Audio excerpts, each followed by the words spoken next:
A very good day to you. Welcome to Herman Manyora's YouTube channel. My name is Jedel Kabir. I'm here for our usual political conversations to shape the politics and policies of this country. Raila's lieutenants are now helping President William Ruto. That is my conversation today with Herman Manyora. Opposition is in, Prof. Joho says, Kama mbaya, mbaya. Kama noma. Noma. Junet says on this side, public participation for what?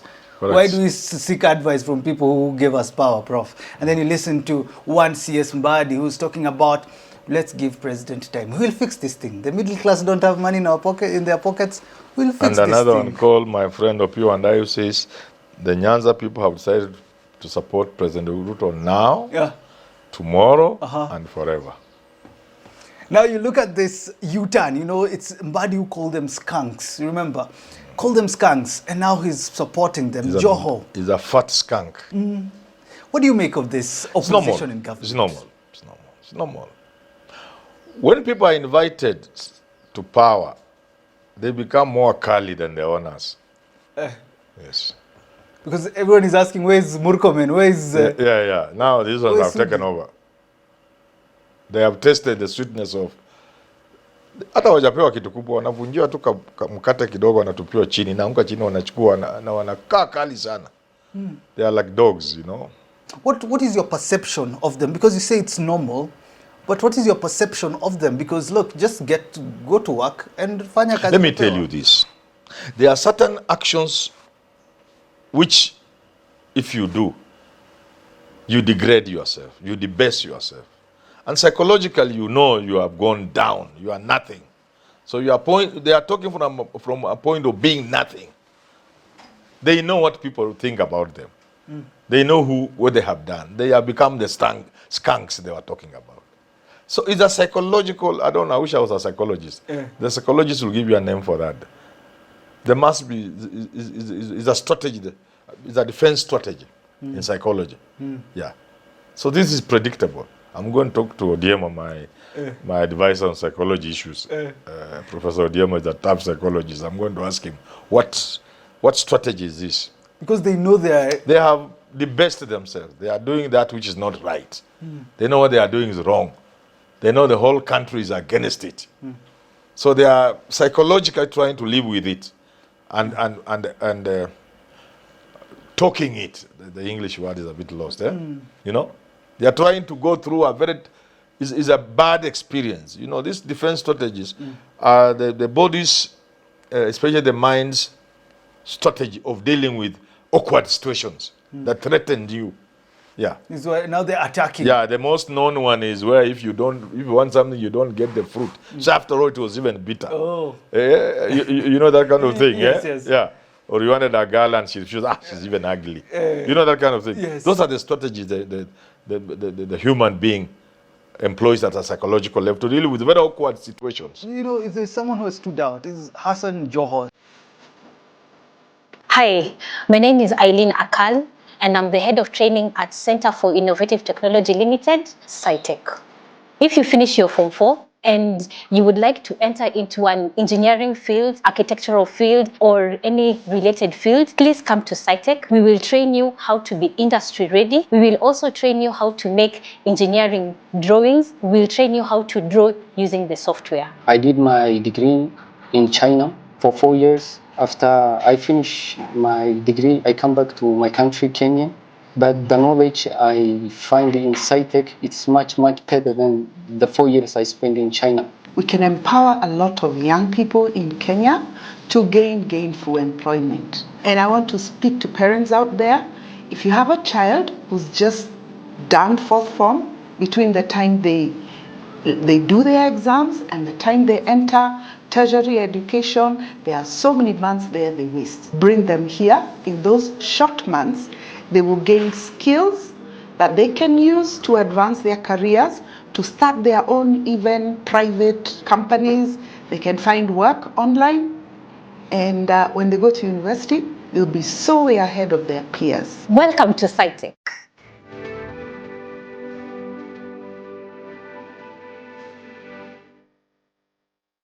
He comes out and he's talking about we will deal with them. Those who are critics of government. Who are these now? And you listen to some, like a critic on social media says, this time round will come for them to finish Kumalo. This is a guy though. What do you make of this strategy of dealing with critics? Because the president calls them Pepo on this other side. What is this strategy you're saying? When the critics are being called Pepo and Joy is saying to the deal now and the rest, it shows the critics are having a field day. They are succeeding. Somebody can't irritate you unless they are really getting at you. Unless you know what they are saying is true. It's eating you. If the critics were not there, there were few, what they were saying was useless things, then it wouldn't have bothered them. They are bothered because they know the country is angry.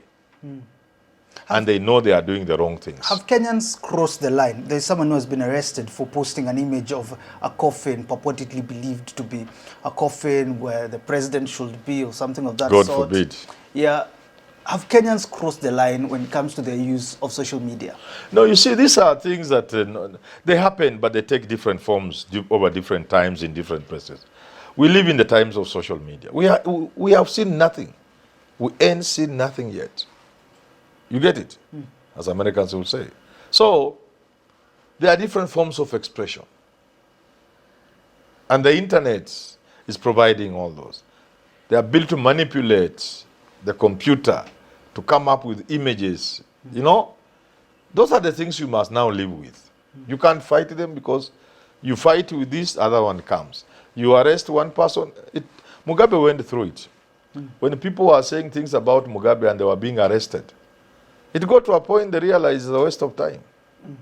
Yeah. Even those charges can't stand. What you are saying? Somebody's arrested for what? Posting a coffin, which is supposed to. So that is art. That's just expression. How can the courts charge him? What will the court say? Now, what will the prosecution say? Danson Omari is requesting for the president to actually testify. Yes. Do you think it can? Yeah, you see, those are the things you must abandon. Something that would have just died a natural death, you give it prominence. And that's why I keep saying, and I'm very, very serious. Government is in need of advisors. It doesn't have. The president and government in need of communication experts. It doesn't have. A communication expert can look at that and tell you this is a trend. It's merely starting. It will get worse. If you've seen that thing of the president looking, that funny thing. You see, nobody has talked so much about it. You see, it is just now fizzling out. That's how it works. An expert like him will tell you, let it fizzle out. They even tried to come with theirs, the Itumbis. And I told them on Twitter, you are making things worse. Yours cannot suppress that one. It will simply be swallowed. So you are giving it prominence. Stop. I think they stopped. So somebody should tell the government, leave those people alone. They have seen nothing. They will see things. As we move towards 2027, my friend, they have seen nothing. They will see things. You look at what is happening within the opposition now and you ask yourself, what should be their role? And is their opposition? Junet says, I am actually the opposition as the minority leader, but I am supporting Those them. are the things I'm saying. They are guilty. Junet Mohammed is guilty. He's occupying the wrong position in parliament. He knows ODM is not an opposition, yet he's holding a position of the opposition in parliament. He is guilty. The guilt is eating him. Inamkula ndani. Your guilt. Ukisikia watu wakiongea kina Joho, kina Mbadi, kina Kopi, guilt is eating them, inawakula kabisa. They know they're in the wrong side. Yes, they are doing the wrong things and they know. So it is a guilt that is driving them, it's eating them. Is there an honorable way? Is there an honorable way out of this? You can't. There's no honor among thieves. There's no honorable way. Once you enter there, you know what you are doing is wrong. Gaslighting is the art of making someone who believes something is true to believe that they are on the wrong side of it. Joho says, kwa ground watu wanajua ukweli. Social media, it's deceiving us. No, it's a reflection of what's on the ground, always. That is true, and Joho knows it. So Mbadi, Junet and the rest, they know what they are doing is not right. Just look at ODM MPs occupying positions meant for the opposition or for the minorities, actually called the minority, in parliament. They are with government. They are a government. They are more government today than government itself. And yet, leader of minority is from ODM. Minority whip.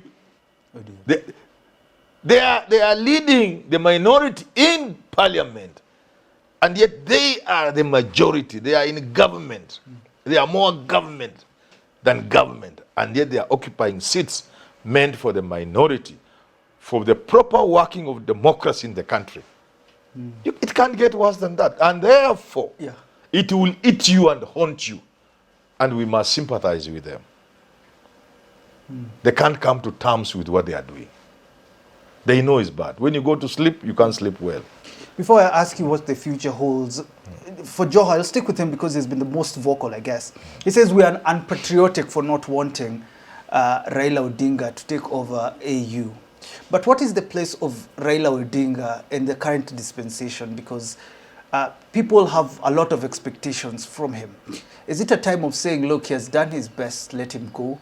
Or Baba try to do something about this? You know, it's a whole mixture that doesn't make sense to many people.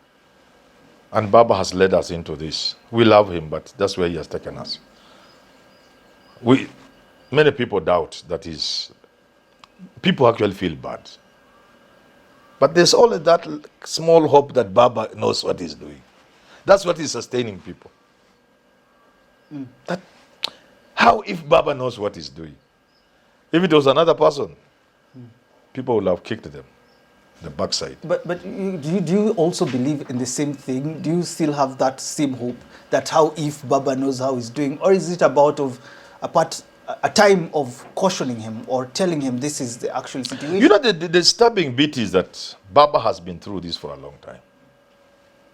And Baba knows this game.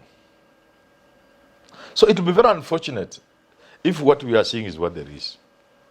It's very unfortunate. Not just for us, but for him and for everybody else. I mean, what would lead Baba to do these things he's doing? It's very difficult to understand. I've not had time to ask him. It's very difficult to understand. So that's why we are saying, kuna kale ka hope, kadogo, on which we are surviving, that Baba could be right.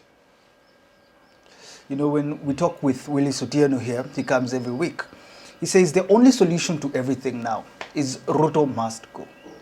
Would you say that is the only solution to the hatred we are seeing on social media, the post that we are seeing? You know, Ruto must go is a rallying cry, and I can't stop it.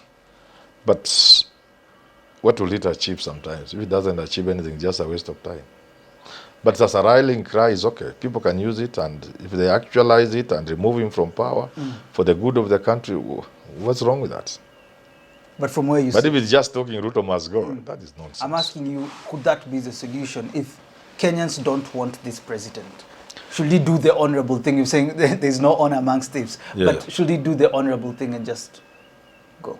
It's unfortunate that in our society, in countries such as ours, people rarely see things in time to give way. People go up to the wall. They hit the wall, then they go with the injury here. So the way things are, I can say from where I sit, things have not reached a point where I would advise the president to resign. They are not there. Things are also not a place where I would encourage the people to remove the president by force. However, we are getting to a point where these two may be the only thing. Why am I saying we have not reached there? It's because the issues that must be addressed are very clear. You know, in solving a problem, if you identify the problem, it's half solved. So we are very clear about the issues that are causing problems in this country. And we are also very clear about how to address. But more importantly, we are very clear that it is as simple as the president willing. Na kila kitu inapotea. You just look at the taxes and levies. It's just the president to say, well, I've had my people. Let my people go. Taxman, let my people go.